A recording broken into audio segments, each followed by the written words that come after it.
now we start with practical discussion. I want to hear from you. So when you make decisions, do you trust your feelings or do you trust your thoughts? Especially when you make decisions related to maybe your job or maybe serious decisions to your education. What is your preference? Do you choose, do you make decisions? Taranga has joined, welcome.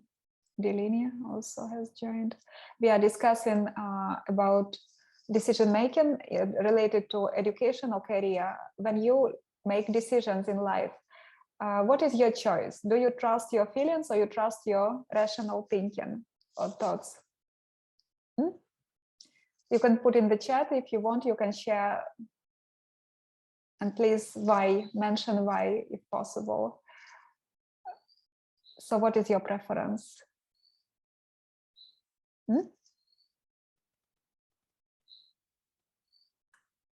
So I'll give you 1 minute to think. So if you analyze how you decide which job to choose, maybe which course to follow in the university, what approach do you choose? Do you pay attention to sensation that you have, your feelings, whether you feel happy about this choice or something is wrong, maybe something that makes you feel uncomfortable, or maybe you follow only thinking. Thinking means rational, logical decision that you made based on statistics and evidence available. Okay, Prasadini says feelings mostly. Interesting. Okay, any other? Do we have participants who follow only rational decision making process, like thinking what is better because logic says it's better to follow that way? Do we have participants who follow both sides, feelings and thoughts at the same time? Logical framework and feelings. So this is a very interesting question, because if we have to make this choice, especially when it comes to our career choice or education, something may feel like it's not perfect for us, though logically we may have the best choice as per the given job market. For example, Delinia says, I think definitely we must trust about our feelings because it's good for self-confidence while we are doing something as our best. Yeah, exactly. If we have trust in what we feel, then we have a chance to have a decision made based on integrity. That means honesty with yourself, and that will ensure also that we don't regret as we make that decision. Right. So interestingly, I also follow that way, that I believe that it's important to honor our feelings, because we can follow our thoughts, but at the end of the day, our thoughts can be really made up and they are far from reality. And then when we follow our thoughts, the way we think, it may influence our decisions, so that we may choose something which is not the best option for us. Yeah. And what we call intuition is basically intuition helps us to choose based on our gut feelings, right? And if you ask yourself a question, are you feeling good about that choice? And that can help you to probably imagine it better, right? And feeling maybe sounds a little bit strange first, but it may help us to connect to our passion, as we always want to follow our passion, at least when we know exactly what we want in life. And I want to share with you, this is very important framework that is based on personality types that we already did as an exercise, introduced also by Imali. So this strategy says that we have to decide what represents our personality. For example, are you outgoing person or else you are a reserved person? What that means? That means if you lead discussions and conversations, you are active when you meet new people, or in the classroom, for example, if you always leading conversations most of the time, then you're outgoing personality. But if you are reserved, then you more observe conversations. That means you take more passive role, active listening.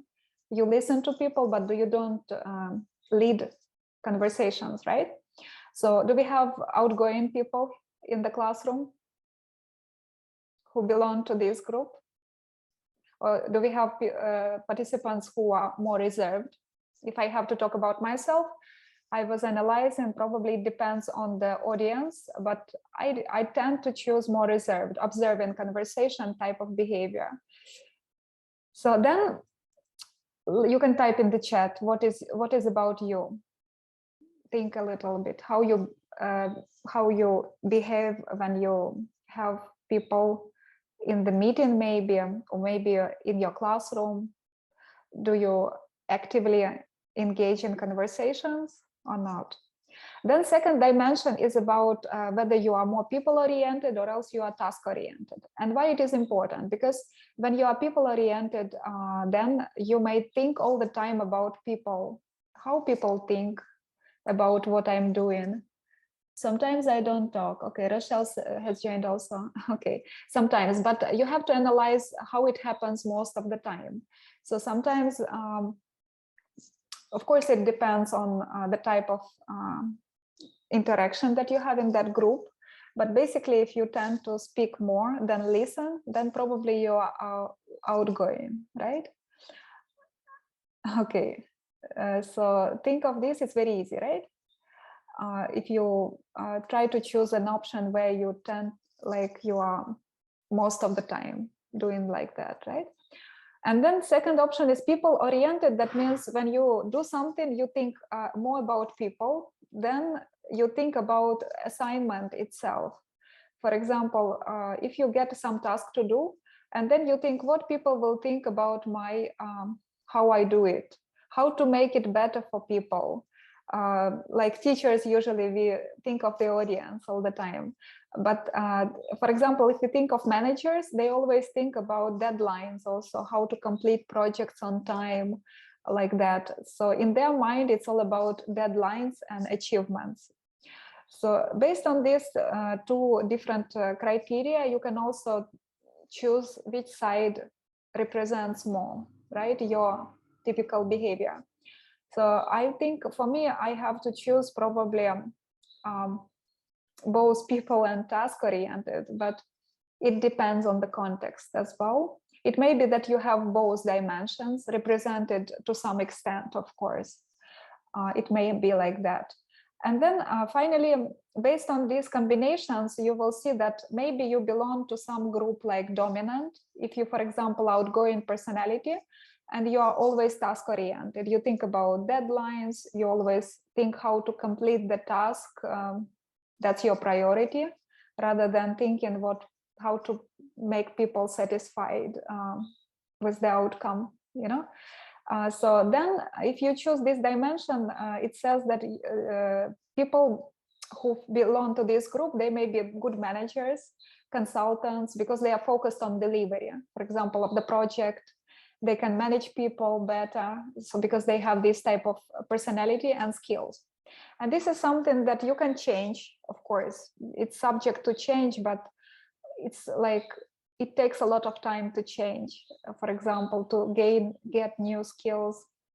But there is also the preference that you have from based on your experience, based on how you are, your personality type, right?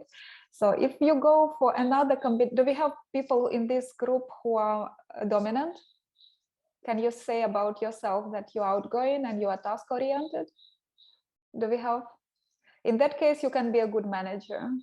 All groups can be good managers, but basically this is made for you, managing people, planning, likewise. That means it suits better your personality and your character, right? And then next dimension, if you go for outgoing and people-oriented, then you will be good, more like inspiring others. You are more visionary. That means you can be very creative to find solutions. You can be good in selling products and services. You can be good in marketing. You can convince people to change their mind. For example, you can be a good negotiator. These people work in media because they can present information to public. They have this outgoing personality, plus they are more thinking about audience. That helps them to be better at doing this, right? So inspiring type, do we have in the classroom? Do you think you belong to inspiring type based on what you got to know today? Please share. It takes time, I think, to decide, because you have to analyze information, right? And then we have people oriented, and also people who observe. They are active listeners, right? So in this case, we belong to a group that are more supportive, and it's all about being a good team player, connecting people, and being a good mediator. This type of people can be involved in conflict resolution because they have the right skills to do it. And they're also good psychologists, actually. So I think in my case, I belong to a group of being supportive more. In this type of dimension, because for me it's interesting to get people together and unite them and find solutions how to make people feeling comfortable in the group also. And when you think about, do we have supportive type in this group? Supportive, think of this.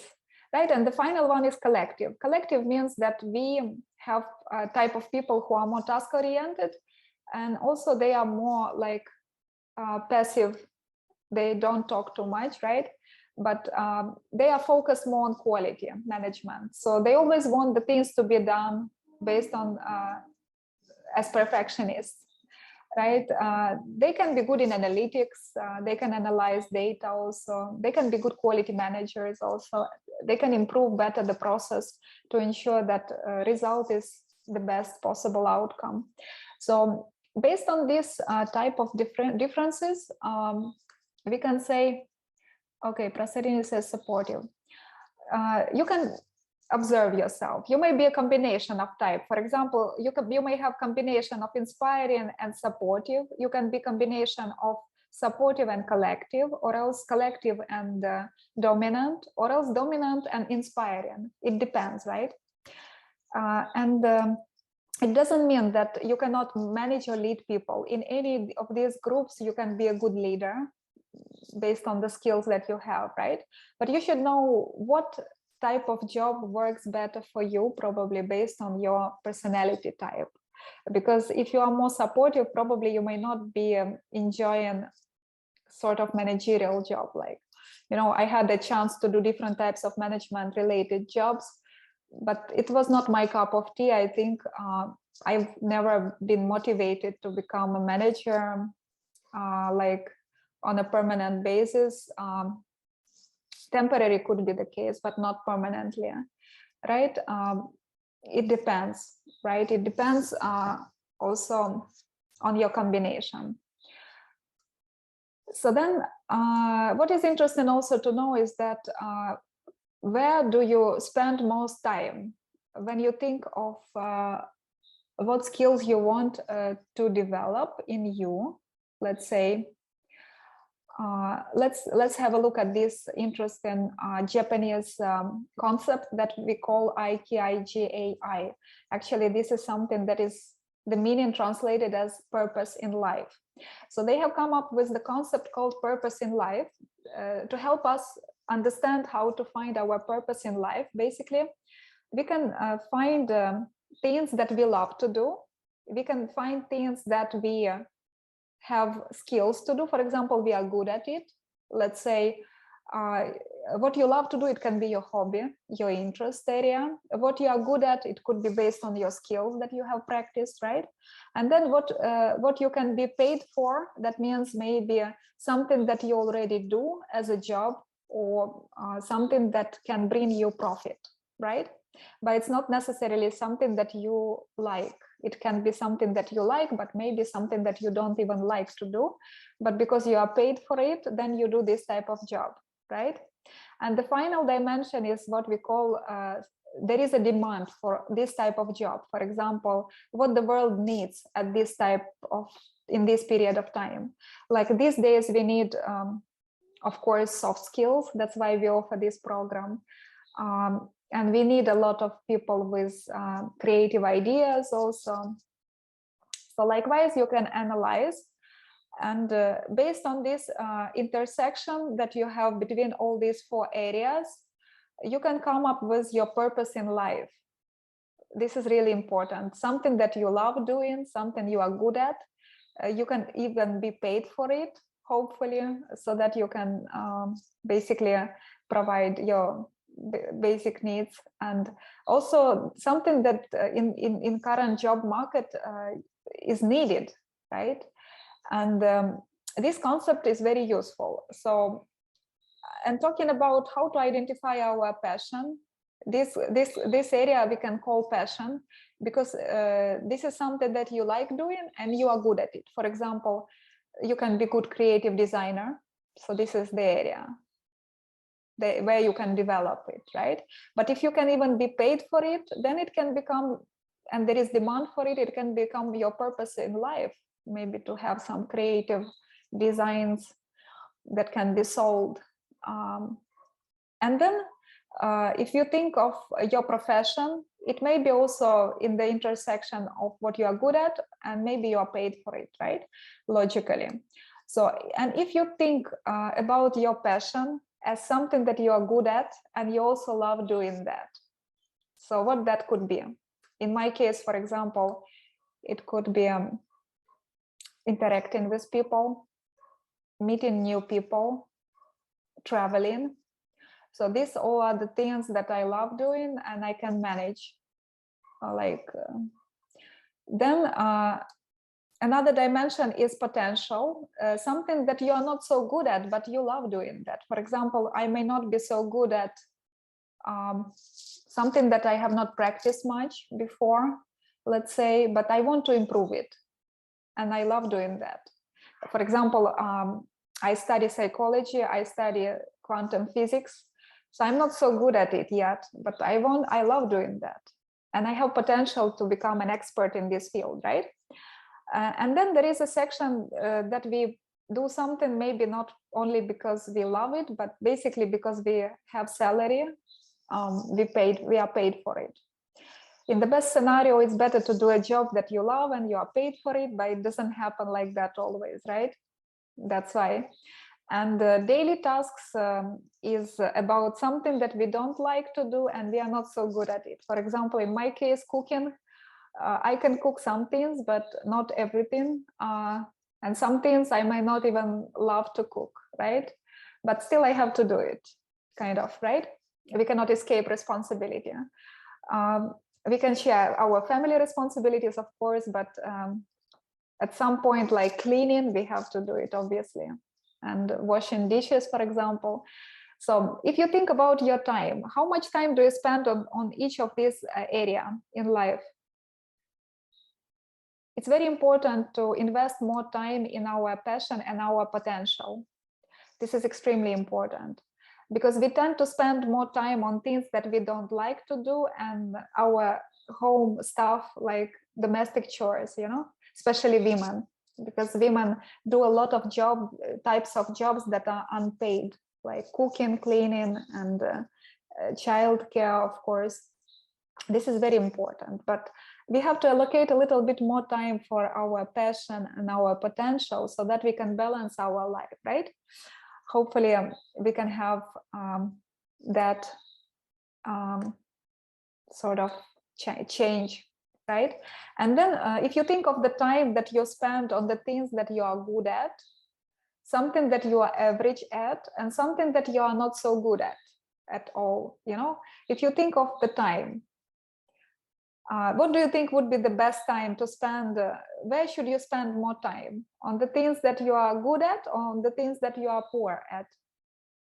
If you think about your job or your education, it doesn't matter probably here in this context, because education you have to always improve to get better results for your final examination, right? But if you think about job, Do you spend more time on things that you are good at or you are poor at? What would be your choice? Should you spend how much, what is the percentage that you would spend proportionally, 50, 30, 20, or maybe 70? What would be your percentage for good, average, and poor? For example, you're already good in sports, so you will spend more time on sports or less time on sports. And maybe you are poor at, well, I don't know, what is important in your life. Something which is not in your, maybe you don't love it even, like domestic chores, sort of. So interestingly, research says that we have to spend more time on the things that we are good at. And in that way, we can become experts in our field. For example, if you're already good at designing, you can spend more time and you become extremely successful if you continue because you are better than others at doing that, right?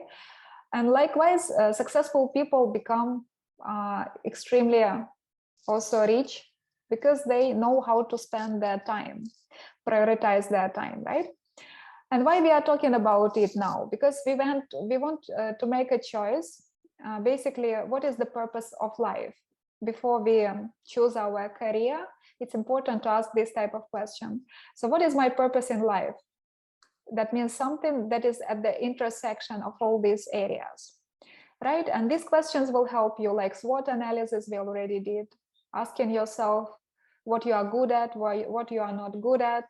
So, and this exercise also will help you to find where your purpose could be.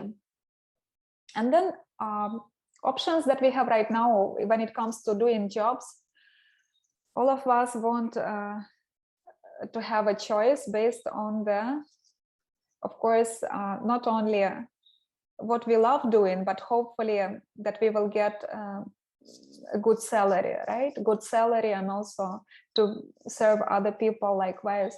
So there are options of volunteering. Volunteering is, as we discussed, it's these days mainly free. That means you are ready to offer your services free. Most of the time you may have certain benefits. What are the benefits of volunteering? What do you think? What would be the benefit of volunteering? What comes to your mind? If you volunteer, do you see any positive side of it? I know that many of you already have made this choice to spend some time on volunteering. Imali has joined, welcome. So we started, Imali, how are you doing? Discussing on volunteering opportunities. So what could be the benefits of volunteering? Do we have... Hi, Yulia. Hi, everyone. Yeah, thank you for joining. Imali, if you could share your experience, did you have a chance to volunteer also maybe while doing your studies? Yes. Well, not really doing studies, Yulia, because I think most of my professional studies was while working, so I rarely had time.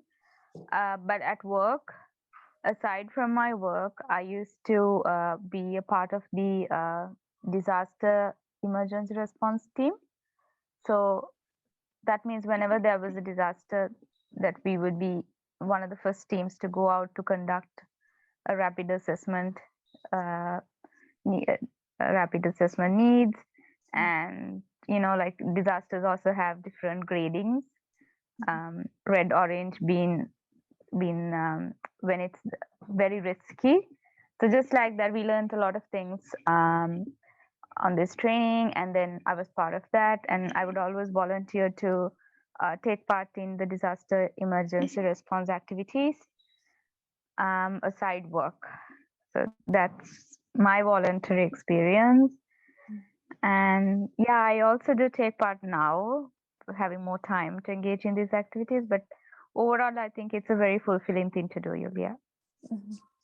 Totally agree with you, and I believe that volunteering gives us also new perspectives about our skills, what we basically what is the purpose of life, even that helps us sometimes to see what could be our purpose of life as we help and serve other people.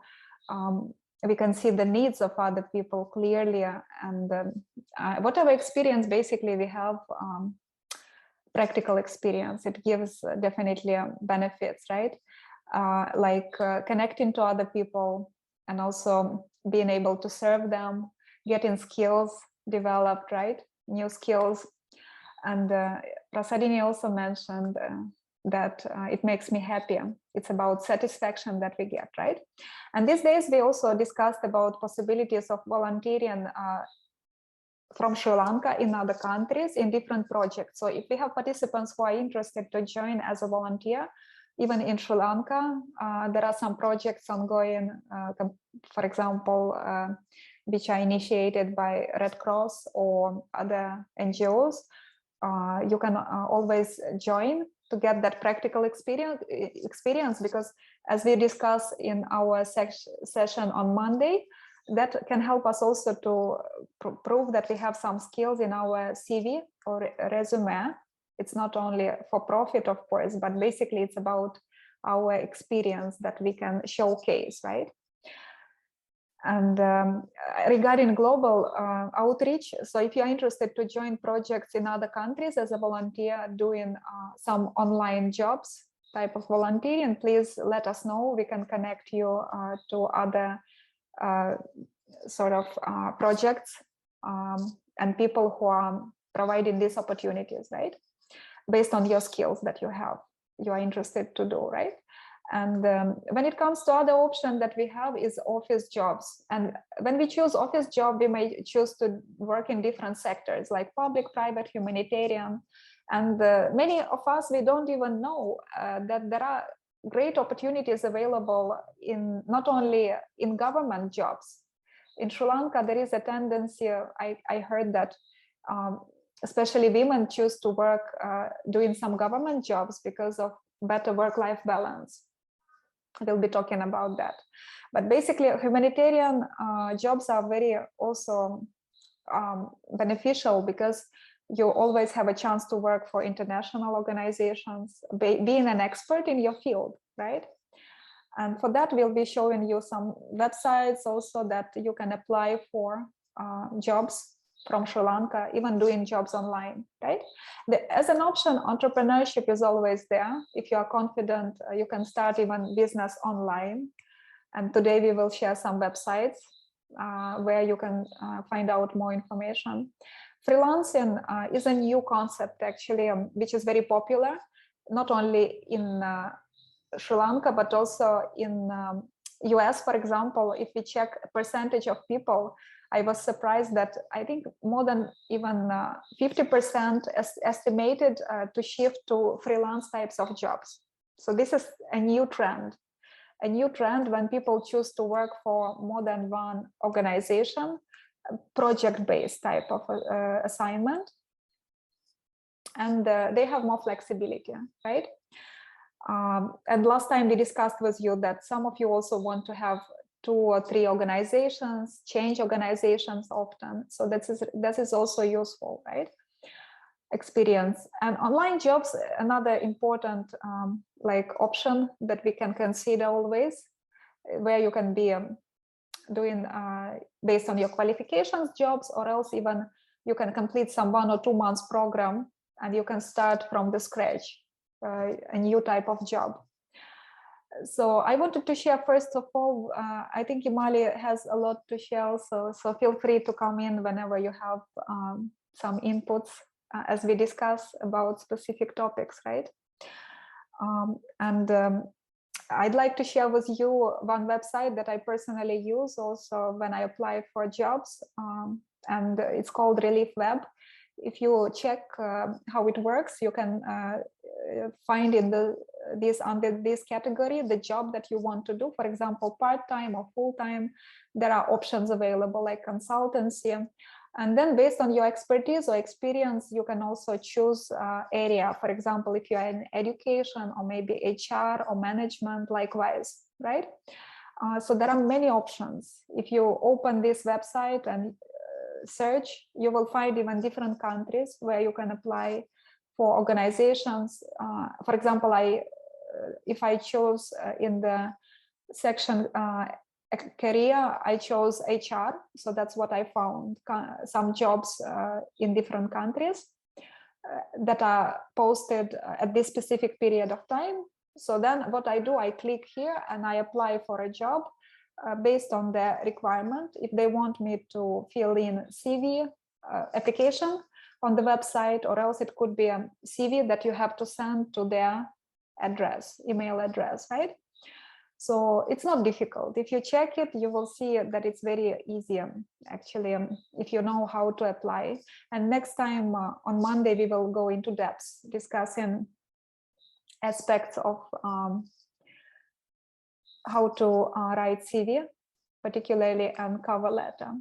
And now I'd like to also mention that recruitment process, as we already started discussing last time, recruitment process may have some challenges because we belong to different groups, generations, first of all, and as generation, we call millennials, right? A generation that you represent also, you may have certain entry limitations to the industry because you may not have experience after you graduate from the university. For example, you may not have a certain experience, number of years of experience to apply for some jobs. And that's why it's always important to think basically how you can position yourself, what experience you can show as volunteering maybe to start that first job, to get that first job is a bit challenging. And I think Imali also maybe can share maybe some tips if they are there available for Sri Lankan job market, how to get the first job. We'll be discussing it with Manik as well, probably a little bit later. Imali, if you have anything to share about getting the first job, being a graduate, any tips? Okay, so if I relate a little from my experience, okay, I've always tried to get into banks. Interestingly, my brother was a banker, so I was natural driven, but fortunately I wasn't chosen into banking because I'm pretty sure I wouldn't have enjoyed the job. So what I also want to tell everyone with that is, sometimes when we choose careers, especially in Sri Lanka, careers are also chosen for us. But this is one of your most important life decisions, and I think we've been empowering everyone to make their own choices better and with much awareness, since now you know so much about your own personality, you know your preference, you know your skills better, you know your talents better. So the next best advice that I can give for anyone waiting to start their career is, always start planning out, what do you want in a job, what do you enjoy doing the most, and what kind of organization cultures do you like to work in. Like, do you want are you okay to get yourself are you okay with a very formal culture, or do you want a very dynamic, quite informal culture, or do you want a mix? So I would ask everyone to map their preferences first, and then start applying to those organizations that you think would be a good match. A second thing I'd recommend also is to find out from anyone working in those organizations. Ask them, how do you recruit? Do you recruit through advertisements, or do you recruit through job fairs, career fairs, or some of them also do like university canvassing. Just find out from people already working in your favorite organizations. And the third thing is also to get your CVs done. There are different formats how you can organize your CV, and follow a very organized one, a meticulous one, and then put your skills and voluntary work, all that you did, with a lot of care. And yeah, I have a lot of faith. I'm sure it's not as difficult and it's not as competitive as they say. So you always have your chance.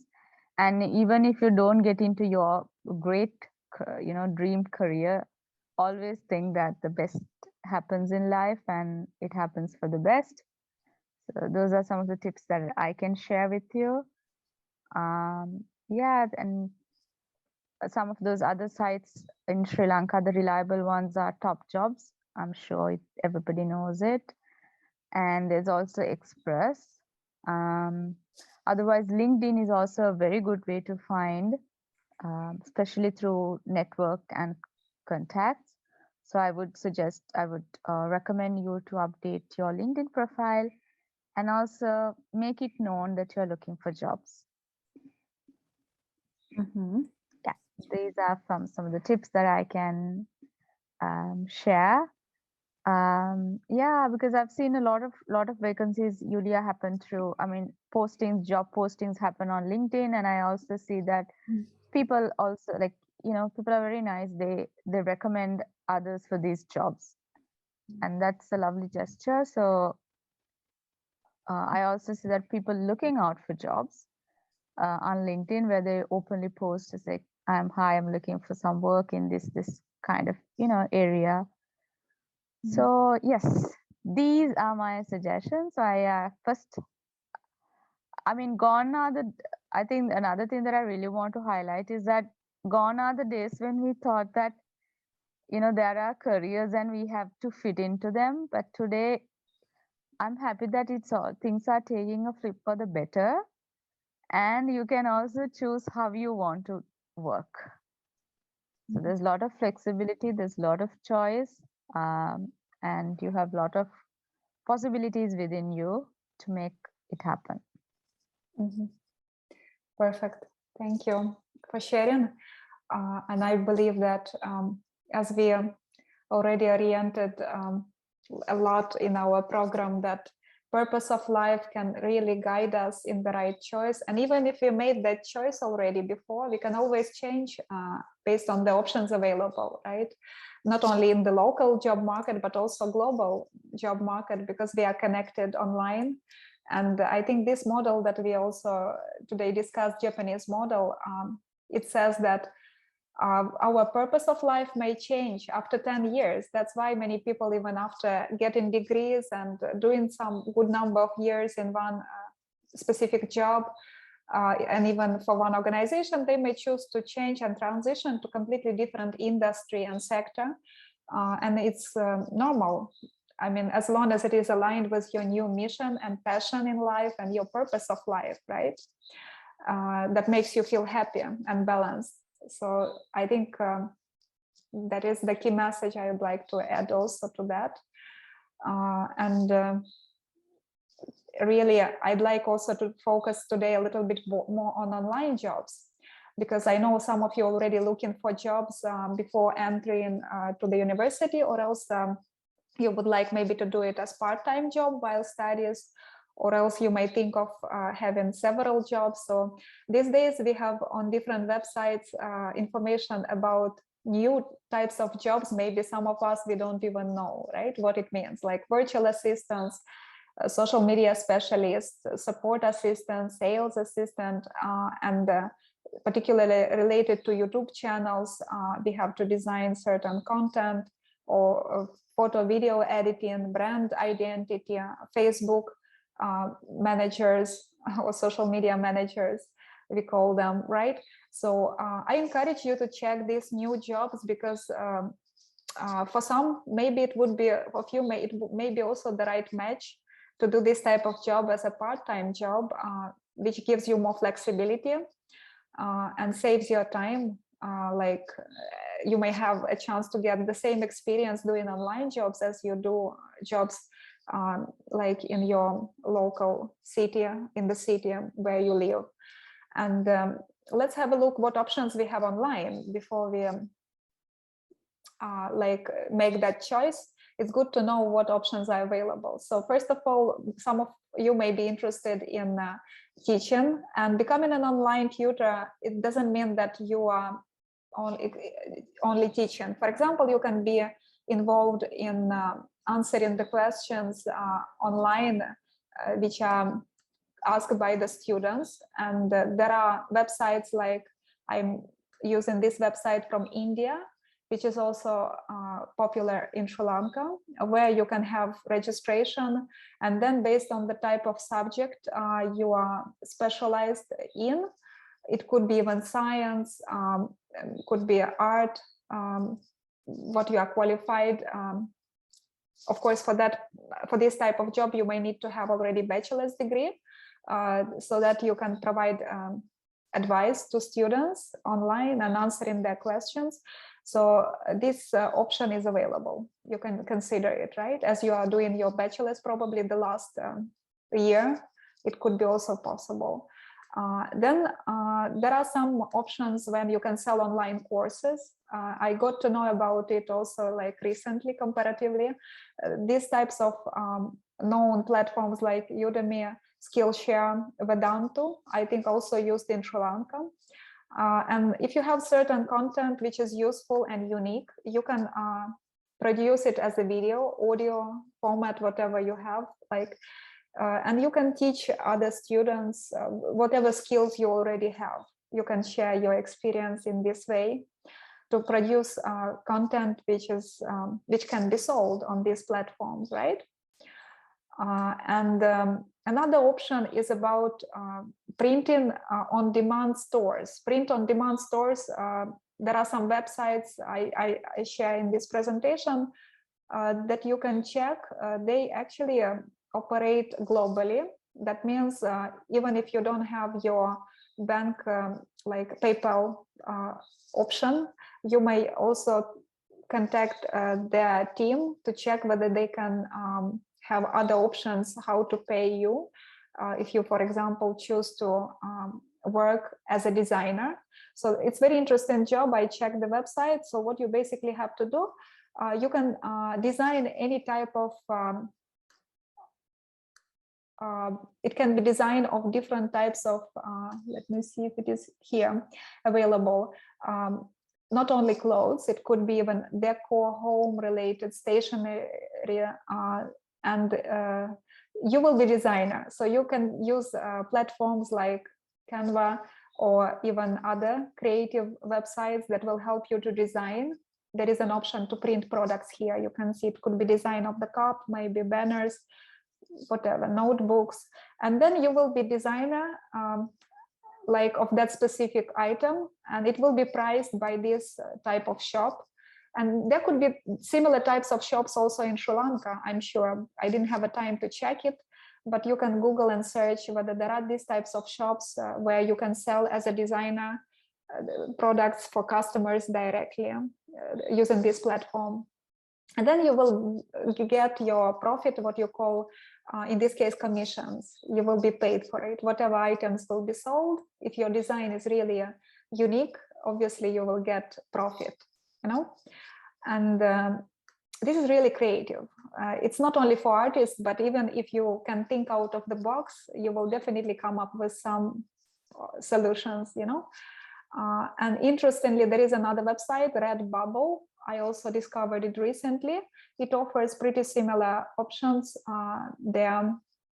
Even it encourages like teenagers to join after the age of 16. So you can already join, register, and you can get like, you can do this job actually whenever you have time, because it's flexible. And how it works, basically, when you upload designs to the shop that is created online for you as a designer, then you will have customers who will come and purchase it. And then whatever is produced, if there is an order, that comes to that company, then they will print it and customers will pay and you will get profit, right? You will get commission, whatever is sold. And regarding the courses that you can create, I hope this model, you may clarify how it applies to local market. I'm sure that there are options available. And own courses, if you think of creating your video course, for example, there is a new platform I discovered also recently, Teachable. Teachable is completely free. You have an option to register for free, and there you can upload all your content, materials, and you can teach your students or the audience whatever skills you have. And there are different plans. Some could be you have to pay, then you have additional functions available, but that allows you to have that presence online, access audience from different countries, not only from Sri Lanka, right? Based on the product or service that you have. And the freelance jobs are always there available, and some good websites that I can recommend, like maybe as already Imali mentioned, Top Jobs, that's for recruitment in Sri Lanka. When it comes to freelance jobs, I don't know about Sri Lankan options available, but this, like Fiverr, we have internationally. So this website, you have to register and choose the type of work you are interested. For example, it could be graphics design, digital marketing, writing, translation. So even audio and video, animation, music and audio. So for example, you can use your voice so that it can be included based on your accent, based on your language skills, capacity, fluency in some different videos or cartoons, whatever, or maybe audio books if you are interested, right? Programming and tech, business related, lifestyle related, and data entry. So a lot of jobs available. It's a matter of choosing what you are interested in, and sometimes there could be competition. So in that case, you have to show portfolio, what already you have created. Maybe you have your website, or maybe you have created different types of leaflets or marketing materials. Then you can show your graphic related skills, right? Or videos that you have already uploaded to your social media. You can show as your what we call portfolio, proof that you have this type of skills, right? And as you can see, top skills that are in demand, we can say globally. So which means you can get an order from different countries. It could be starting from data entry, when you basically have to copy and paste from one document like Word to, from PDF document to Word document maybe. So this is more routine-based type of job where you don't even need to like be creative, but you are paid for it also. Of course, less amount. If you are more creative, doing different types of creative jobs, then you may have less competition. For example, copywriting is very popular. You can create content for websites, for different profiles, Facebook and Instagram of famous people to market products and services of different companies. And these jobs are also like beneficial because they will help you to develop your skills, of course. Web designing is there. So please check Upwork. Upwork is one of the sites that are recommended because if you check Fiverr, it's a little bit more competitive as I got feedback, but Upwork could be easier for you to start with if you want to do part-time job like that. And content writing, it has to do not only with websites. Of course, you may look for different types of websites that we are sharing here, names of them. Hire writers. If you are interested in writing only, then you can have iWriter or hire writers. And develop further your writing skills, right? Okay. Thank you, Imali. So if you would like to share any maybe feedback or some message before, that is also fine. We would like. Okay, Yulia, just I think just what I want to share with you on my experience of Fiverr and Mhm. Upwork is that Upwork I actually registered in the HR and learning and development category, but this was not a category that had a lot of demand. So um,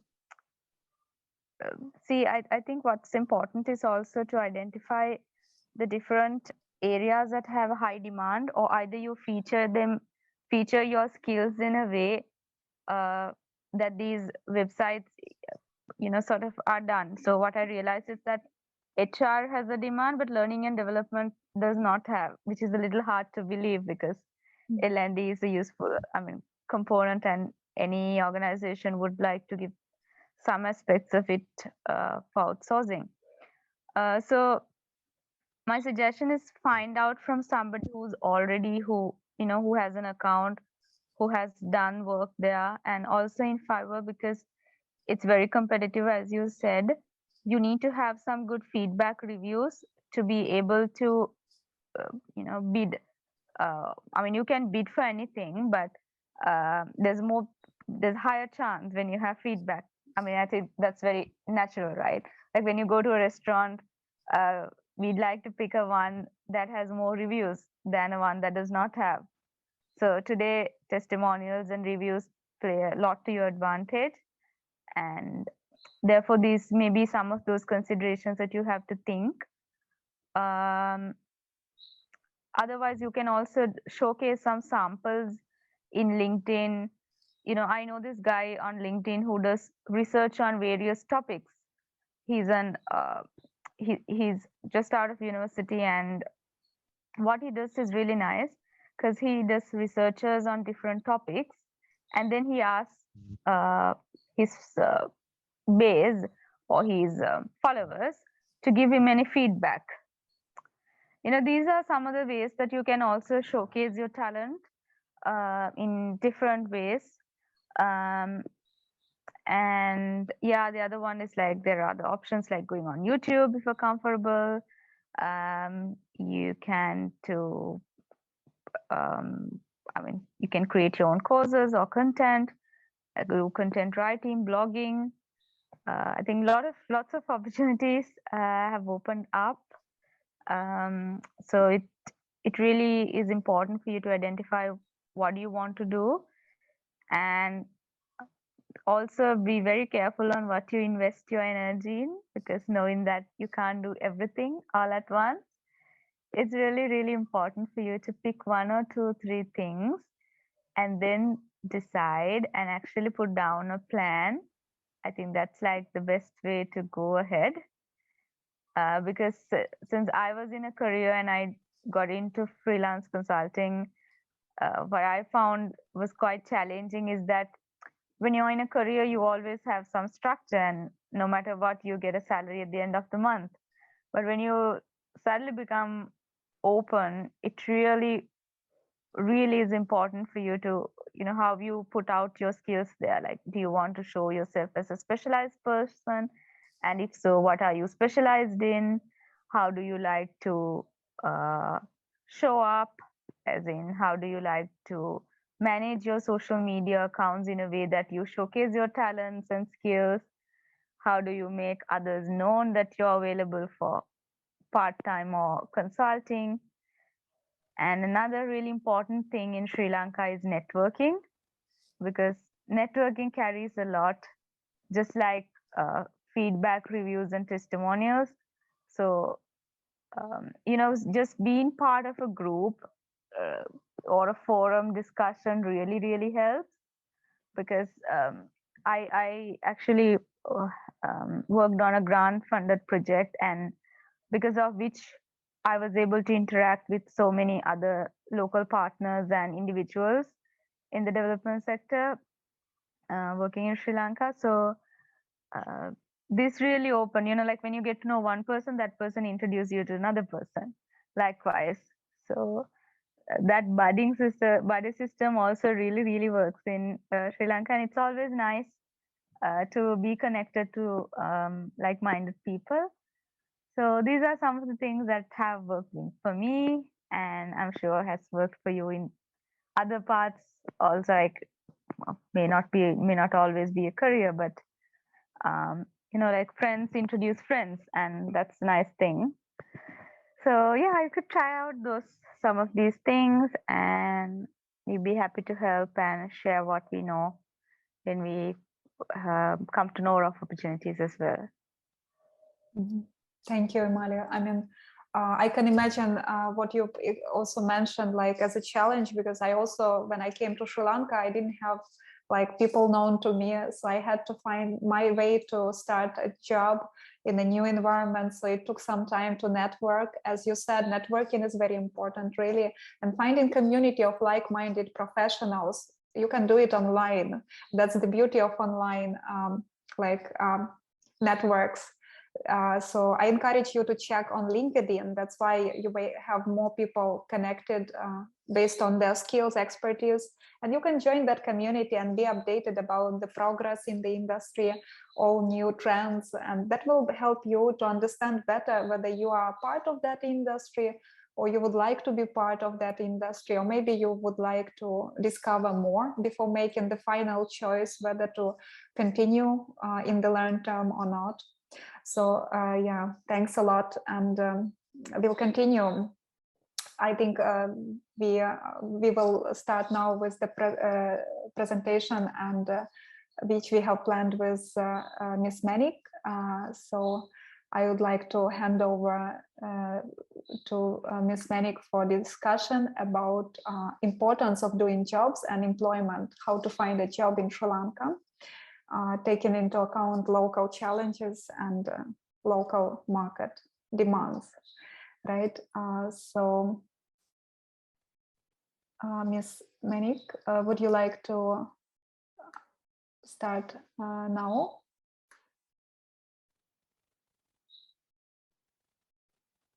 So I'm sorry for taking a bit of, I think, extra time. I think we have enough time for all questions and answers. Please feel free to ask questions and participate in the discussion today, right? And if whatever questions you have, you can type in the chat, please. Okay, Ms. Menik, can you hear? Yeah, now it's fine, right? Yes, Yulia. Yulia, can you give the co-host to me and Janani Ratnaika? Yeah, definitely. I think I have to close my presentation, then yeah. Okay. Probably that's why it doesn't allow. Please let me know whether now it's possible to have function to share.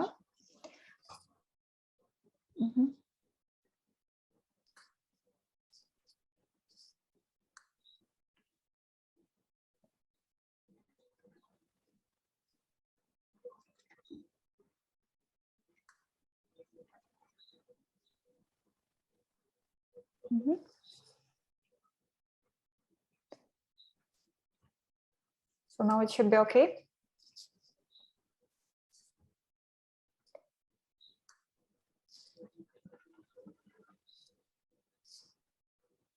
So we have managed to cover some online jobs available. I think it would be useful also to know which opportunities we have apart from online jobs.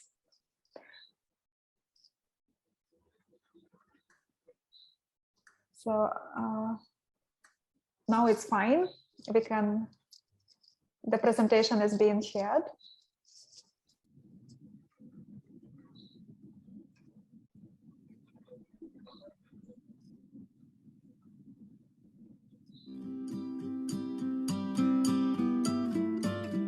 Are you a student but not really sure what to do after your studies? Or are you looking for a job but not sure how to get one? We will now show you 5 steps to a better job hunt. Janani, can you just stop for a short time? Janani, just a minute. Yulia, can you give me the co-host? Yeah, now it's fine, right? The presentation is being played. Just a minute. No, because she and me both are doing. The function is to have. No, a co-host. Can you give me also the co-host? Oh, okay, definitely. Let me try to see how to assign you. Janani, first we'll do the question. Okay. Yes. Now you are assigned as a host. A co-host. Co-host is okay. I think I don't have that function here, so that's why right. I made you as a host, right? Okay. Okay. Okay. Right.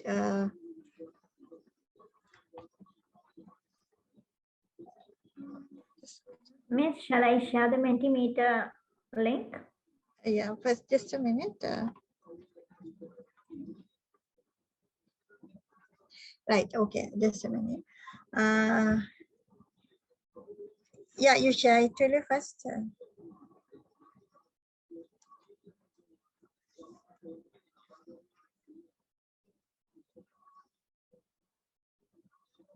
Right.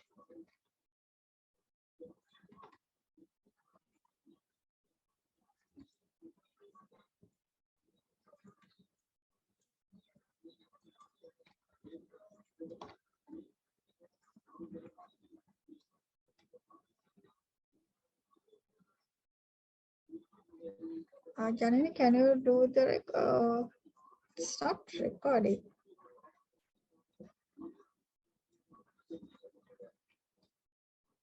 Miss, I don't have the host. I think I'm just, I got the option to share the screen. No, no, for me, it's not the recording option is not there. Okay, now it's on, Miss. Our recording is also on, so it's recorded from my side, I think, already.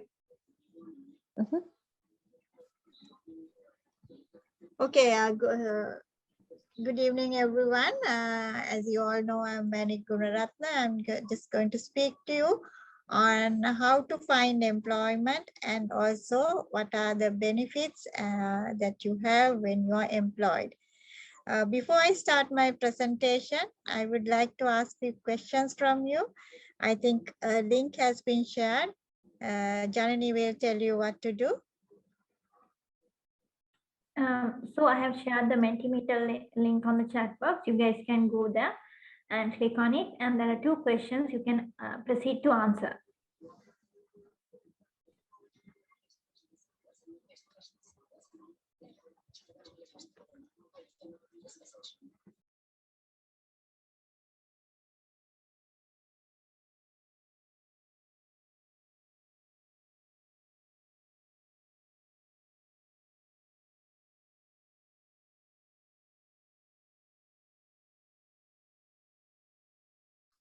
Okay, so we have an option to put the title of the job that you would like to have, right? As I can. Yeah. What is the job title you prefer? So we have 25 symbols, right? So we can enter several words even, right? Can we give us? Yeah. Can you please give us example? Like we can say manager or maybe any type of job you can. Yeah, it's just like a preferable choice. Okay, so we can say consultant maybe or some yes, of you. Consultant or manager or director or entrepreneur. Okay, or teacher, being specific.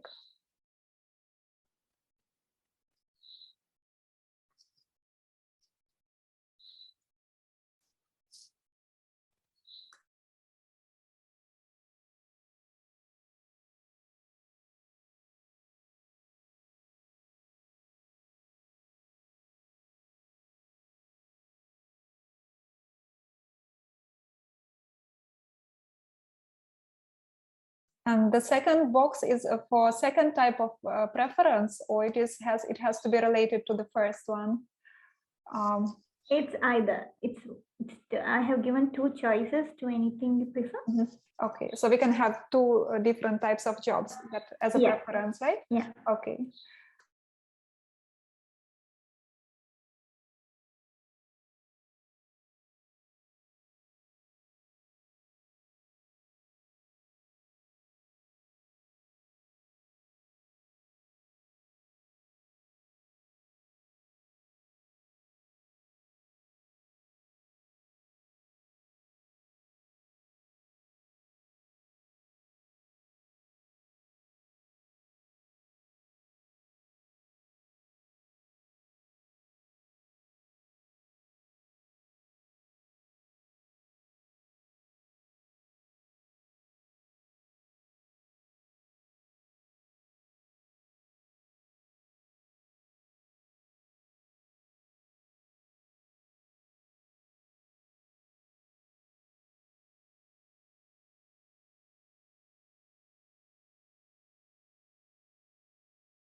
I'm sorry, there is a second question coming here. Do you like to wake up early to go to work, right?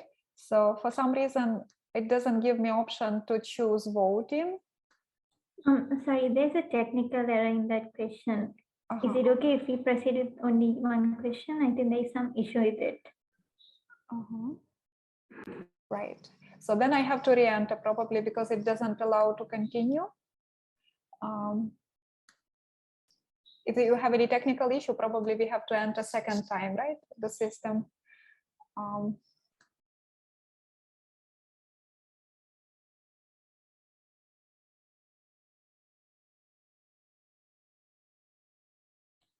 So I'll share so far what are the responses that I got for the first question.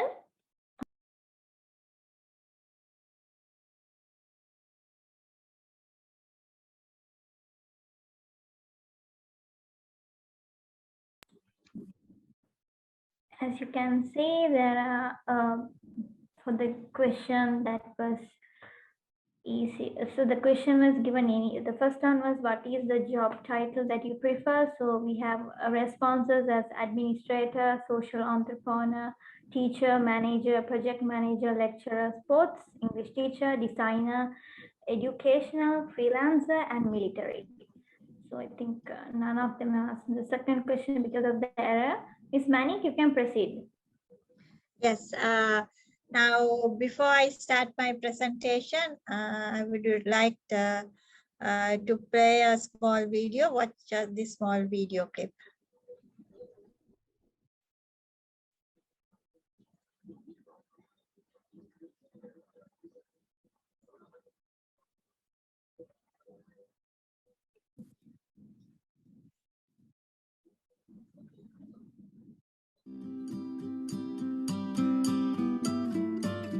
Are you a student but not really sure what to do after your studies?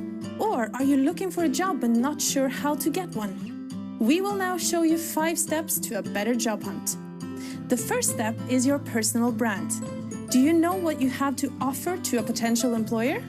Start your job searching process by finding out what you want, what you know, and who you are. It's the combination of these elements that makes you unique.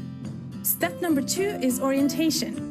When you know what you want, what you know, and who you are, it's time to look for the right opportunities.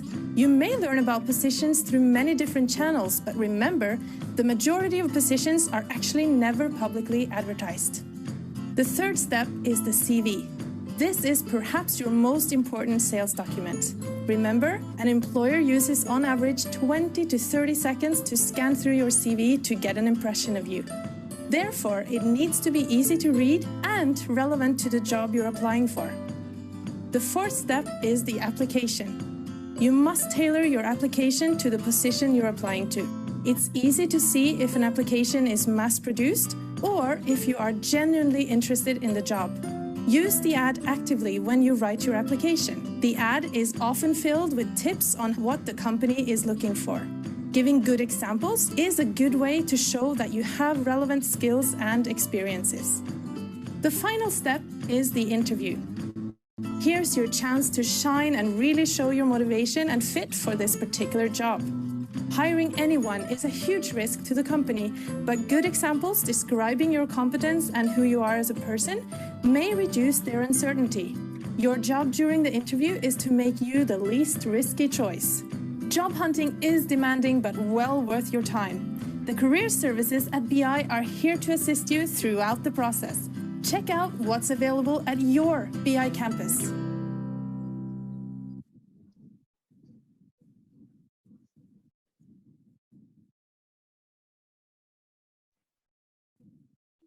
Yes. What do you think about that video? What do you think about that video? Did you get an idea how to search for jobs? How to get started? Okay, very useful. Thank you, Julia. Any other comments? It was interesting. Okay, thank you. Right, before I start my presentation, again for a few minutes. Okay, Sachintani, thank you. watch this video as well, right? The next one.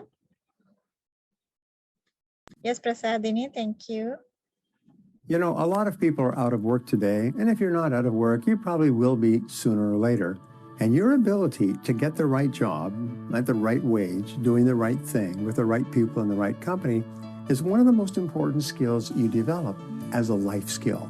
And in this time that we spend together, I'm going to teach you some great ideas that I have taught to thousands of people who are job seekers or job changers, and it revolutionizes their life and their business future.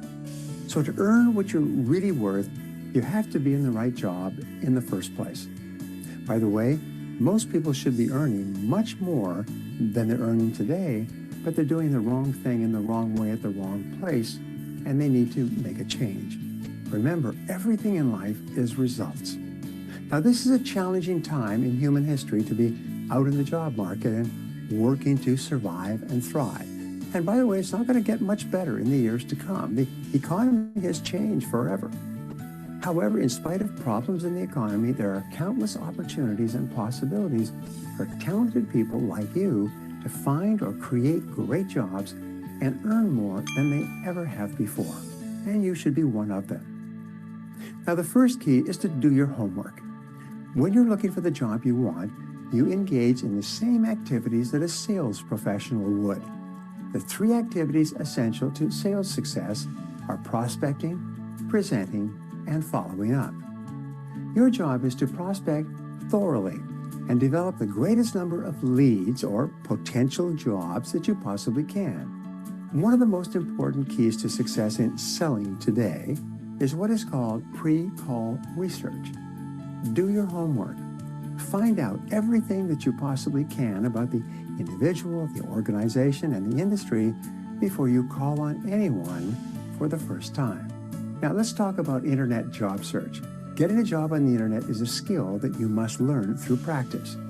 You start by visiting the main internet job sites like Career Builder that you see advertised all around you.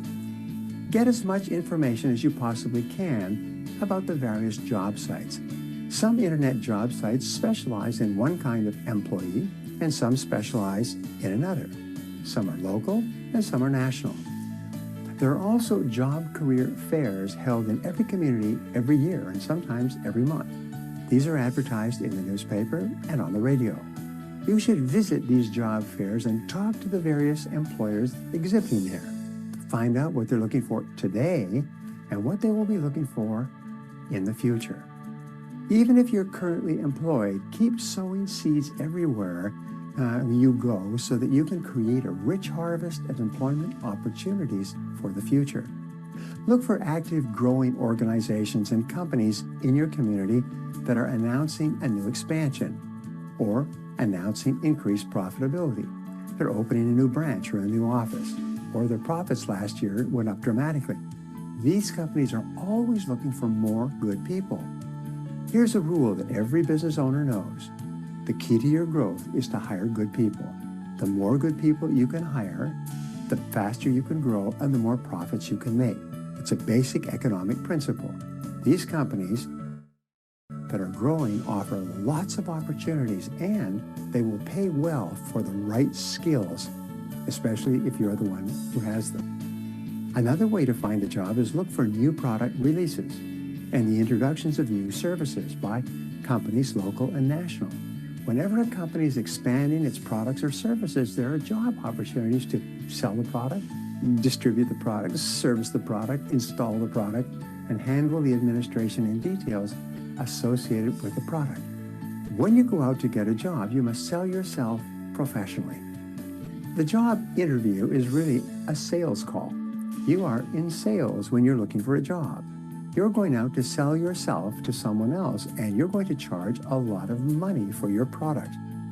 The type of job you get and the type of salary you command will be a measure of how well you have sold yourself at this critical point in your career.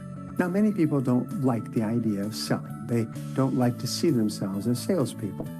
Unfortunately, this is the type of attitude that leads to underachievement in life, because it leads to being passive rather than active It leads to feeling inferior rather than feeling powerful.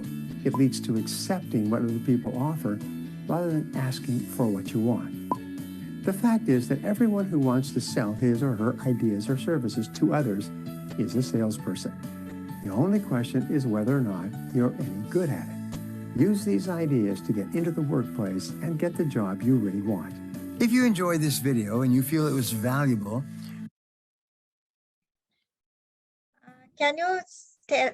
Can you tell me what's the key point that went into your head for each one of you? What's the most important thing?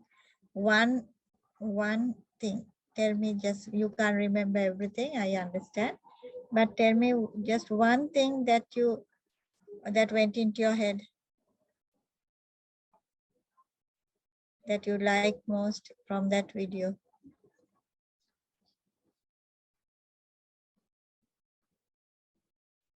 One key point.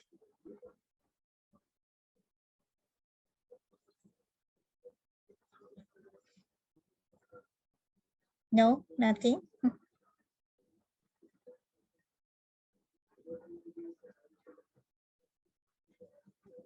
Right, okay.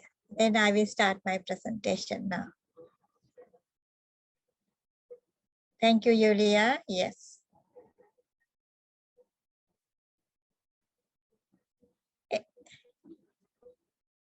Okay, thank you, Tessel. Yes. Anyone else?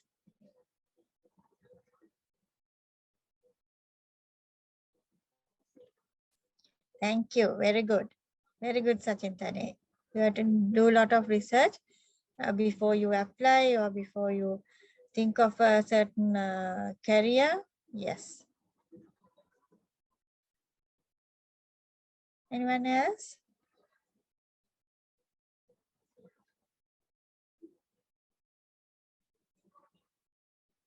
Okay, now I will start my presentation.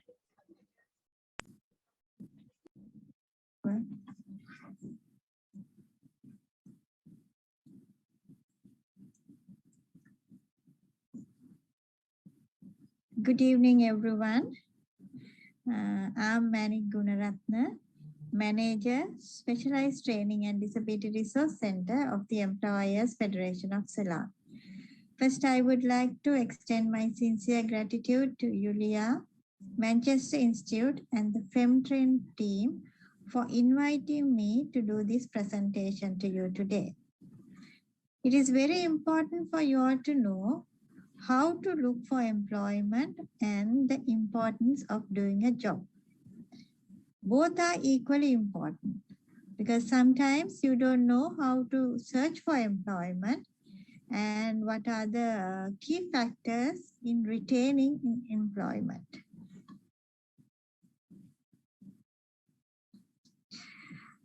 First, you have to learn about the job and employment practices available in Sri Lanka according to your need. First, you have to look for the job market. What are the employment opportunities available according to the job market? Because according to that only you have to train yourself. If you get trained in something else which does not suit the job market, and when you finish the training or your education, you will not have any employment, and again you will be frustrated. And also you have to think what the employers are looking for, which is very important, because the job market is according to what the employers are looking for. And also the duties of the specific job role.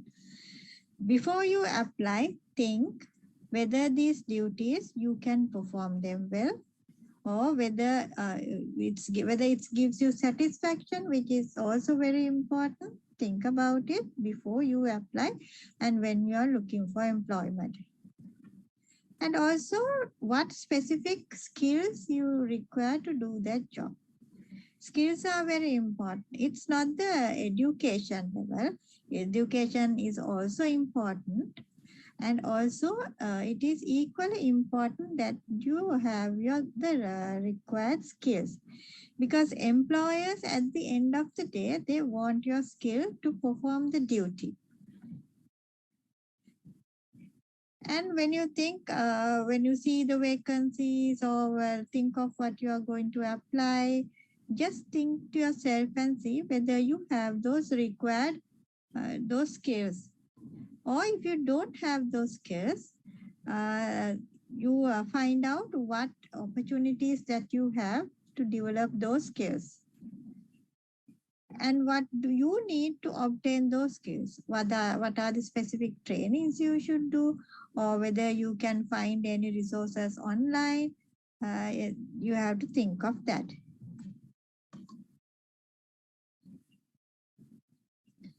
Then also think of salaries and benefits. Because sometimes at the end of the day, you require money. That's why you do a job. So salaries and benefits, you get an idea what are the market prices. Because sometimes you go for interviews and when they ask for how much salary you expect, you sometimes give figures which are not realistic.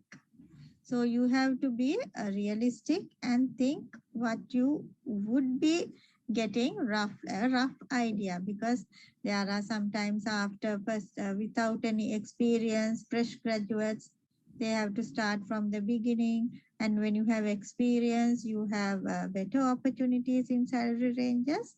So don't go and give, unexpected, unrealistic figures when they ask for how much you require the salary. And also just do a market research and find out how much salary is available for that specific post, because then you can decide whether you are applying for that job or you are looking for more opportunities. And also benefits also very important. The starting salary in a specific job market, that's also very important. For example, maybe in the IT field, HR field, accounting, whatever the field that you select, you just think and see whether the starting salaries are according to your requirements. Then also think of the benefits the companies provide, because it's not only the salary that you should look in for. Companies sometimes provide more benefits.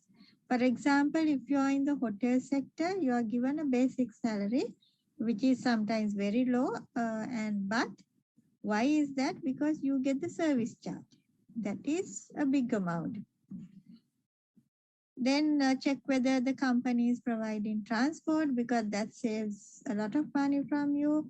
Whether they give allowances for housing or apartments, medical facilities. Most of the companies have medical facilities. Sometimes it may be outdoor medical facilities. Sometimes it will be health insurance. Then sometimes they give paid leave for you. And other job related benefits. So think of all those before you apply. And sometimes some companies give uniforms, because that saves your clothing cost. Then think of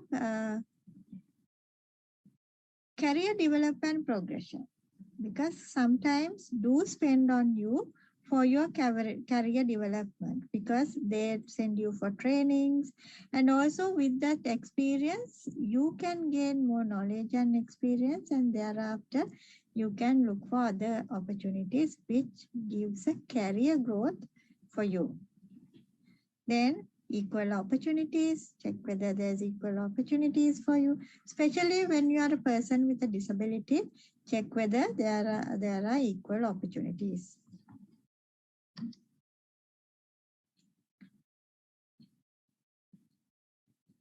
Then learn about jobs and employment practices. That is very important.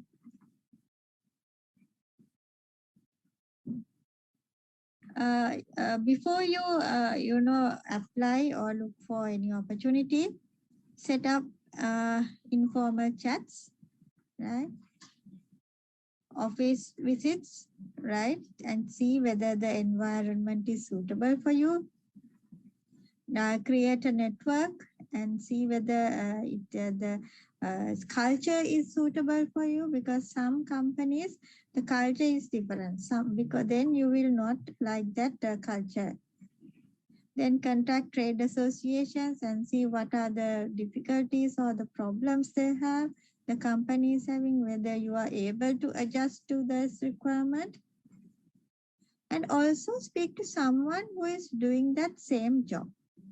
Then, it's easy for you to come to a conclusion whether you are accepting this job or whether you are moving forward with this job.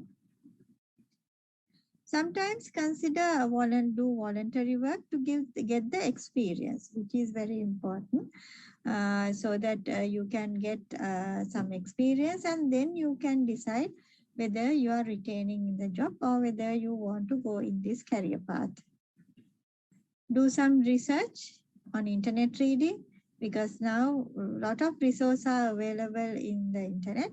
So you can read and do some research on the internet. Review job sites, job vacancies, and there are websites which advertise employment opportunities. So see what is available, then you can apply for it.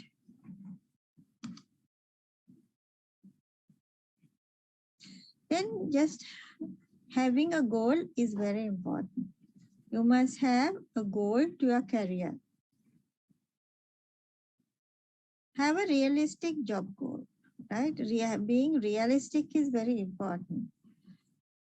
And plan towards it, right? Plan towards it. Sometimes when you join a company, you might think that you will go up to the manager's level or the director's level, right? And work towards it.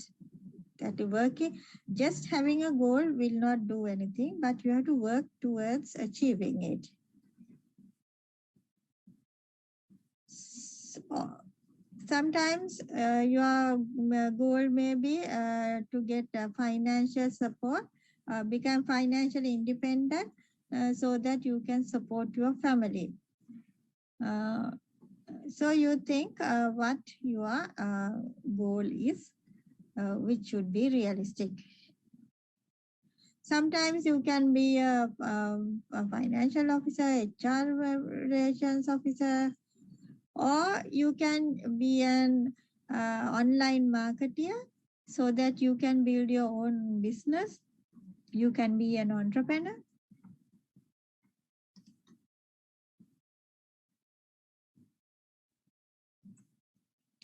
Right. Then when you are applying, it's very important to prepare a proper CV, right? The cover letter or the curriculum vitae is very important.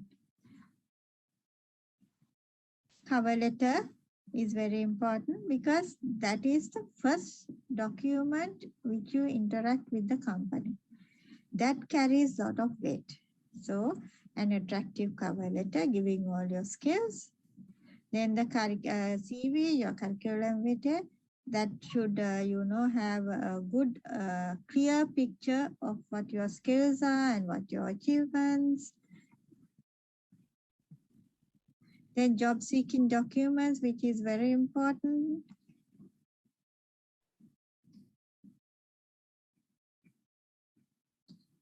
Then just a small sample cover letter.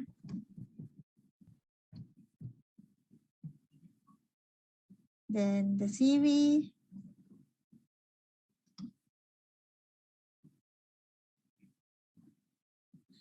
Then you must, meet the employer's expectations.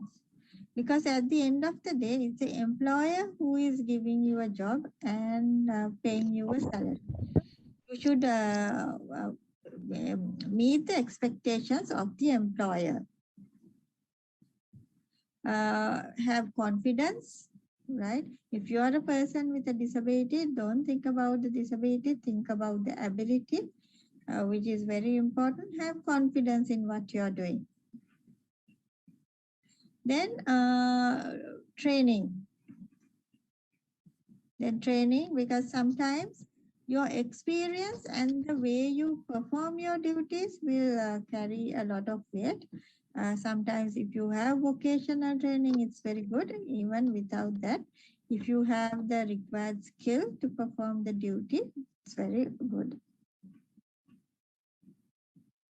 Then properly presented. You have to present very properly, because sometimes when you see someone sees you, you should be properly presented, because your image should be good, because you are adding to the reputation of the company. Clean, it should be clean. You should be clean, tidy. You know, dress code is very important. You should be professional, right? Make minimum dependency.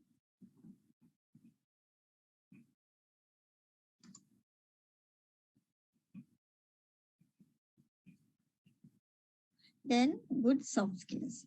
Soft skills are very important, because soft skills like, communication skills, teamwork, cooperation, punctuality, those things, has a lot of weight. You have to improve your soft skills to work in an work environment. Then punctuality is very important, because sometimes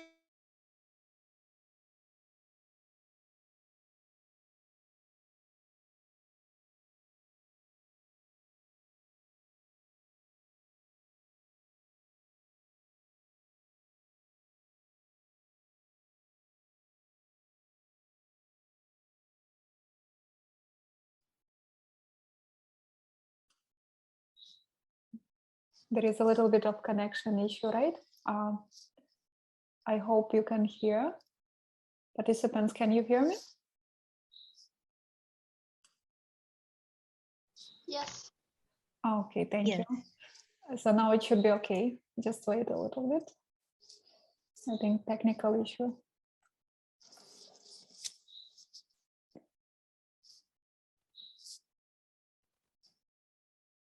So while we are reconnecting, please, if you have questions or suggestions or feedback, please type in the chat, right? Whatever you have learned.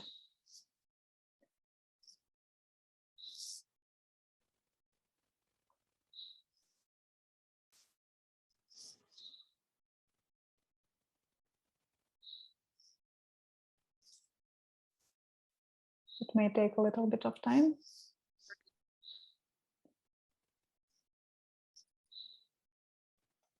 Okay, so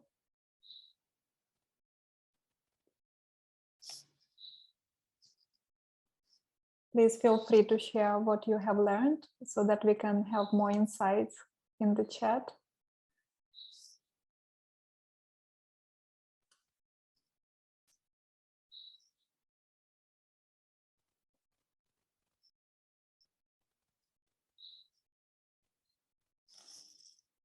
You know, the sound, I think we have to check the sound.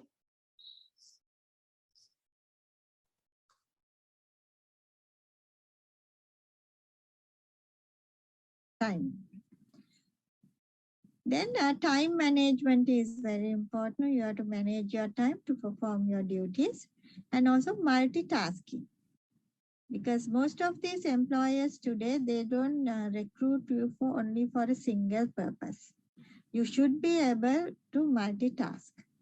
And that's what they are looking for. Multitasking is very important. Then interpersonal skills, very important. You have to have your good interpersonal skills. Then willingness to learn. Sometimes companies will train you and teach you how to perform some specific task. Now you must be knowing a different way of doing that task, but you should be able to, and also you should be willing to learn what they are teaching, the company is teaching you. Good work ethics, very important. Work ethics are very important because when you work in a work environment in a company, a work ethic is very important because everybody is watching at you. So work ethics, make sure that you have good work ethics. And your communication, the vocabulary, those all should be taken into consideration. Positive attitude. Always say that you can do it, I will do it. So when your boss assign you a duty, yes, I will do it, I can do it. Even sometimes if you're not sure of doing it, you say, yes, I will try and do it some or the other. Get information from others, speak to others and ask them how you are going to do it. Then perform your duty.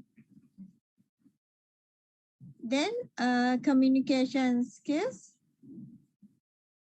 is very important. Unless you have learning disability, your communication skills should be up to the standard. The language skills, how you manage your language according to the job that you are doing, it's very important. Problem solving skills, right? You should be able to solve problems because at day-to-day work, many problems will arise, right? Many problems will arise and maybe among your team members, among your fellow workers, colleagues. So make sure that you are able to solve all those problems because complaints should be minimal. Remember that. Don't leave for others to complain, right? Self-confidence. You should have self-confidence. Self-confidence and when you are performing your task, because then your bosses or your managers will know that you have confidence in what you are doing. Ability to learn from criticism. People will criticize certain things, they will say that you are not performing your duties properly, you are not up to the standard. So get those criticisms, don't get offended, get those criticisms to your head and think, how can I come out this criticism? How can I come out of this problem? What is the better way to do this? So think in that way without going to, argue and, fight with others. Take good criticism and, improve yourself. Then you should be flexible. Flexibility is very important and adaptability.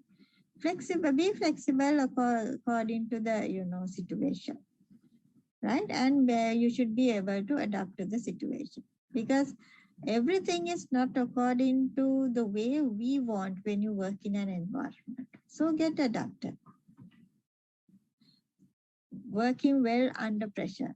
Working under pressure is very important because when you work in an work environment, there's a lot of pressure, from everybody, and you have to achieve your targets, you have to meet deadlines. So there will be a lot of pressure, so you will be able to work under pressure. If there's a lot of pressure and you will get stressed out and you are nervous, then you cannot work in a work environment.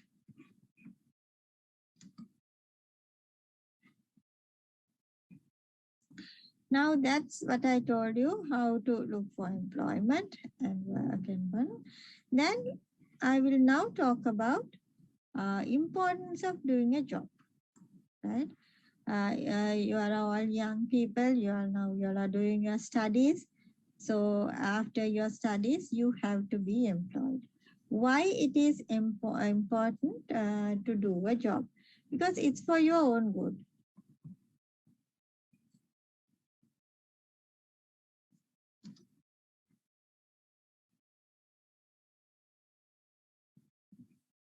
So first one, the importance of doing a job is to be independent, to live in society.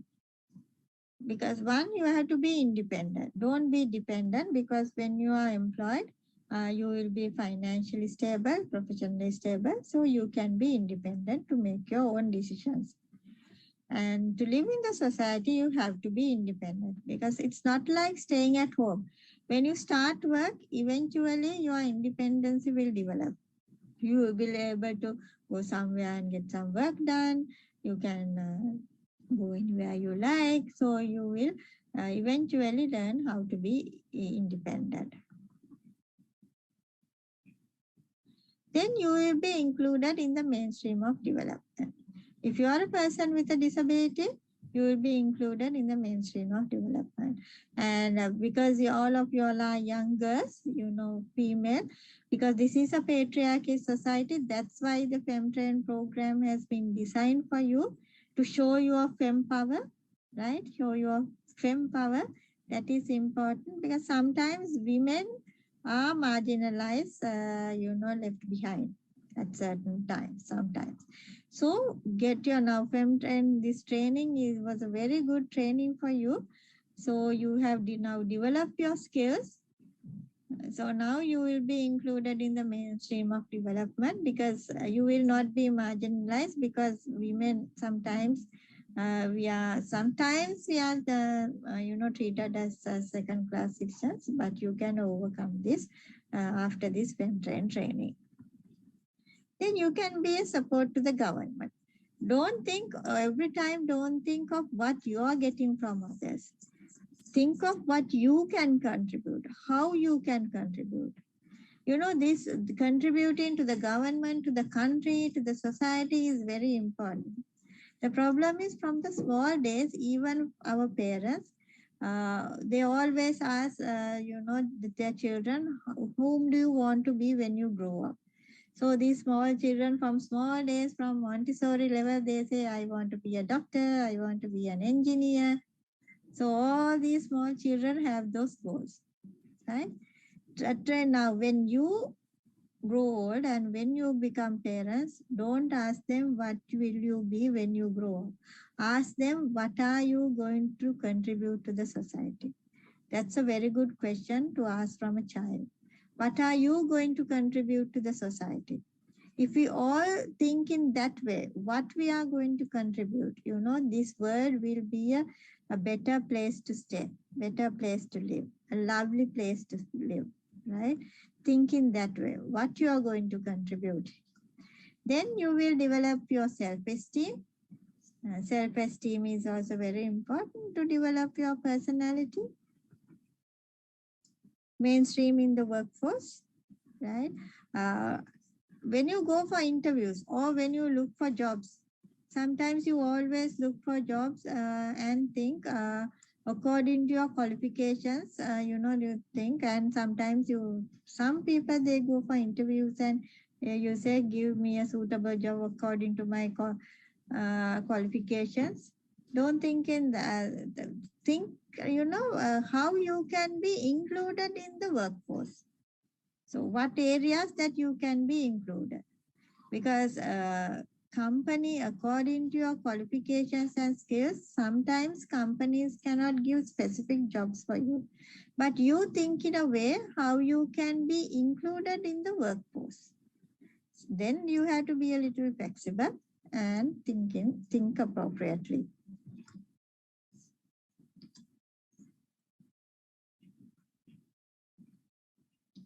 Then equal opportunities and right to work. Don't think because we are women that we will be left behind or we have to be backward. No, show your fem power, which is very important, and we have the right to work, right? Then learning opportunities. You will get more learning opportunities when you are in the work environment. You can learn a lot of things. You can learn soft skills. You can even according to your qualifications or maybe other opportunities. You will get a lot of learning opportunities when you are in a work environment. Then you will have financial stability, which is very important because at the end of the day, you have to maintain yourself, you have to maintain your families. So financial stability is also important. Personality development. You will develop your personality. That is very important. And also it will eventually come when you work. Self-confidence. You will develop your self-confidence. Sometimes when, sometimes little small girls, when you are at home, young girls, especially you don't make decisions, then you wait your mother until your mother makes decisions on behalf of you, right? And you don't have confidence to take a decision, right? But when you start employed, when you start working in a work environment, you eventually develop your self-confidence. Then you are, able to live as a professional in the society.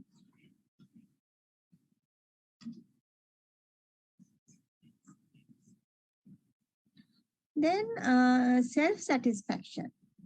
You will get self-satisfaction. For example, for me, I'm working towards empowering and persons with disabilities on various skills and placing them in employment and livelihood activities. So at the end of the day, the self-satisfaction I have is I am contributing to empower persons with disabilities. So in the same way, you should have self-satisfaction. Recognition in the society. When you reach the top levels, when you are employed, you will, will be well recognized in the society, right? And now this is very important to be recognized. But sometimes it is easy to get things done when you are employed. You can use your, occupation, maybe your designation, maybe your company. If you go to some place and get a thing done, you can always say, I'm so and so from such and such a place, from this organization. I'm here to get this task done. Can you please do it? And then you have, sometimes there's a lot of prestige to the company, or sometimes even to your name as well. You through the years, you have to build that recognition.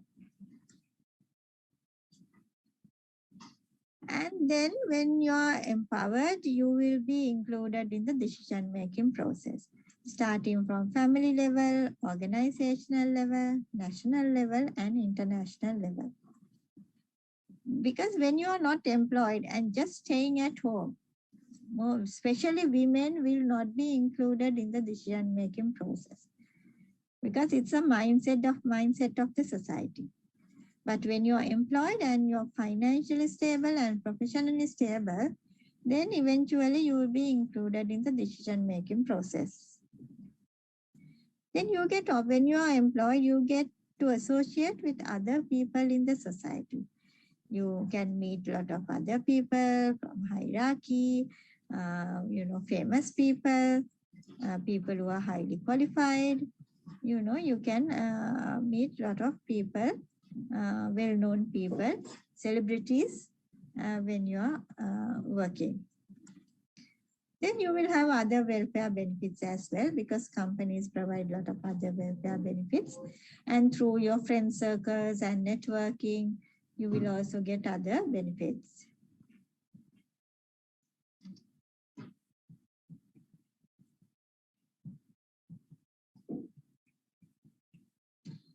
And those are the things, importance of doing a job and how to look for employment. If you want any details, or if you want to contact me, these are my contact details. You can contact me anytime. And so be independent, be professionally stable, be financially stable, which is very important for all of you, and show your FEM power. Because this FEMtrain program, they are empowering all females, young girls, with disabilities and without disabilities both. So show your power, which is very important, so that you will not be left behind.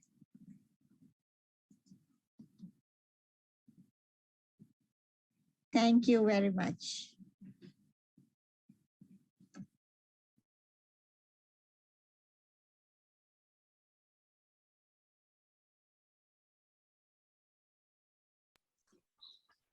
Thank you, Ms. Manik. I think I wanted to give a chance to participants also to provide feedback.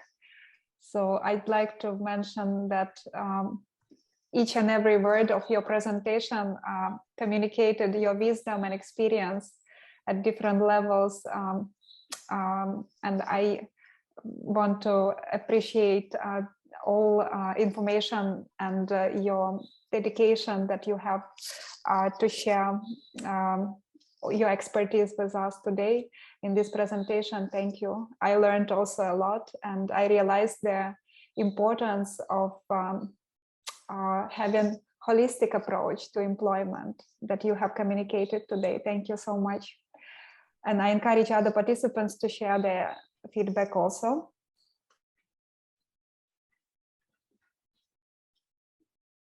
Thank you, Prasadini. Any questions you want to know?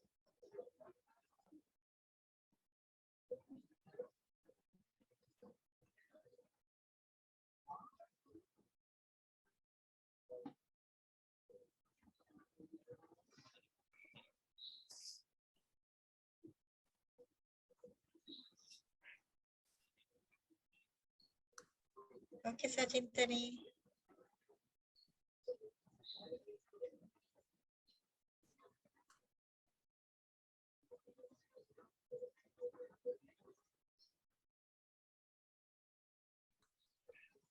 May I also take this opportunity to clarify some points, like what do you think could be the challenges, like why women do not apply for jobs?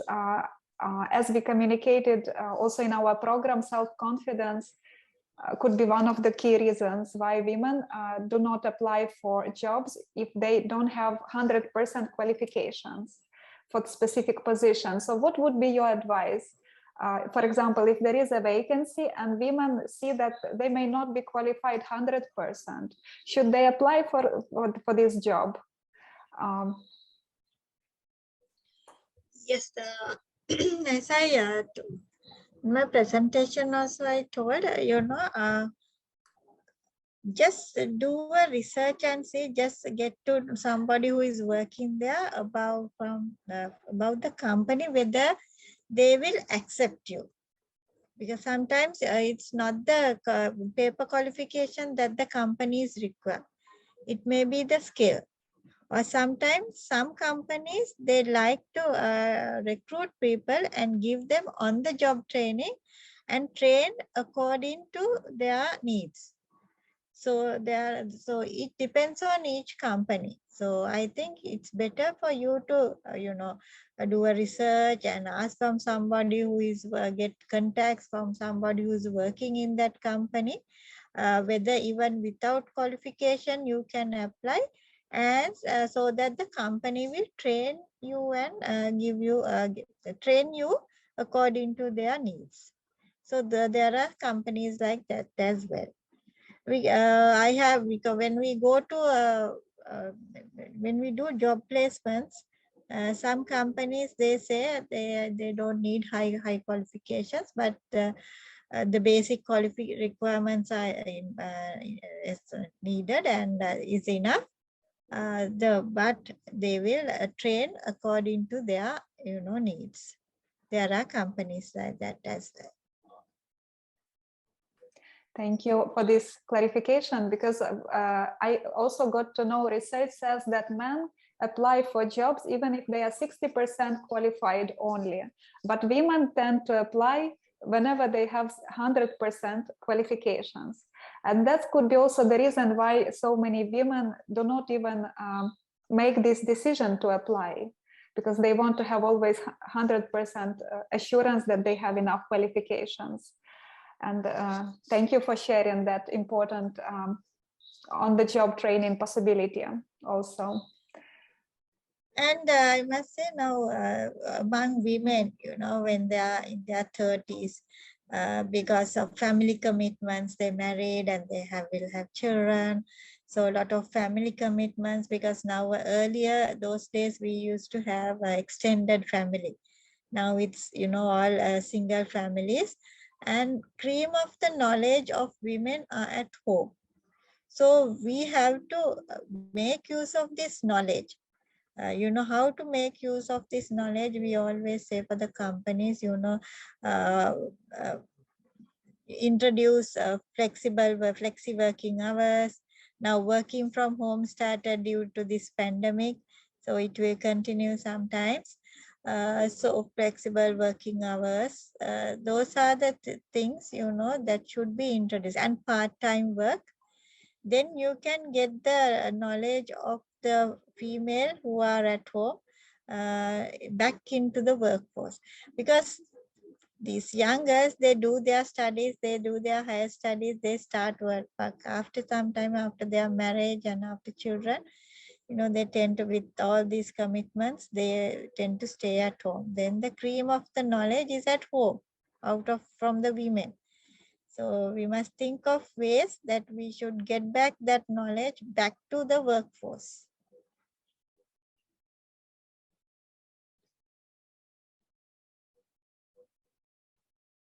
Thank you, and totally agree with this remark. Thank you.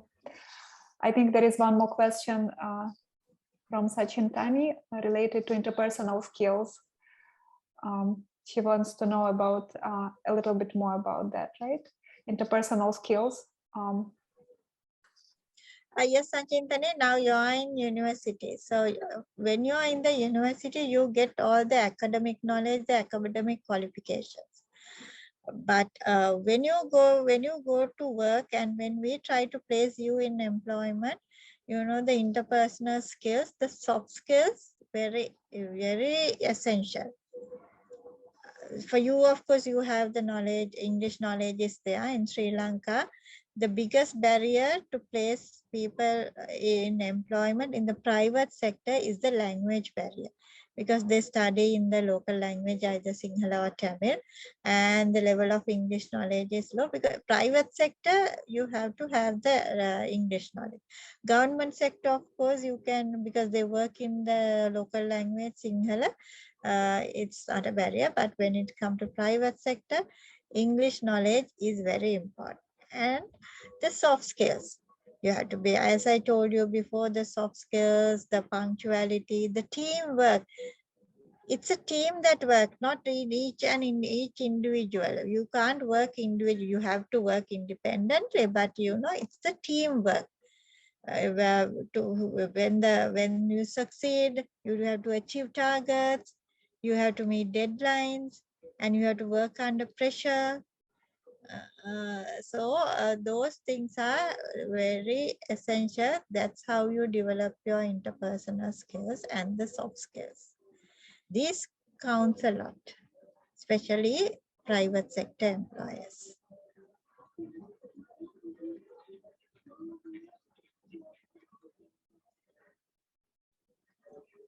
Okay, and there is one more question from Rochelle about types of questions. I think we will cover it next time in the session when we talk about job interview process. So we'll get a chance, and we also would like to invite you, Ms. Menik, to share your experience related to job interview during next session, so that we have holistic approach to how to face job interview. So thank you so much again. Okay. Thank you, Yulia, for inviting me. Right, and I would like also to thank all participants for your questions and feedback. And we would like also to discuss more on part-time jobs next time. As you've mentioned, we need to have that focus to balance better work and life balance.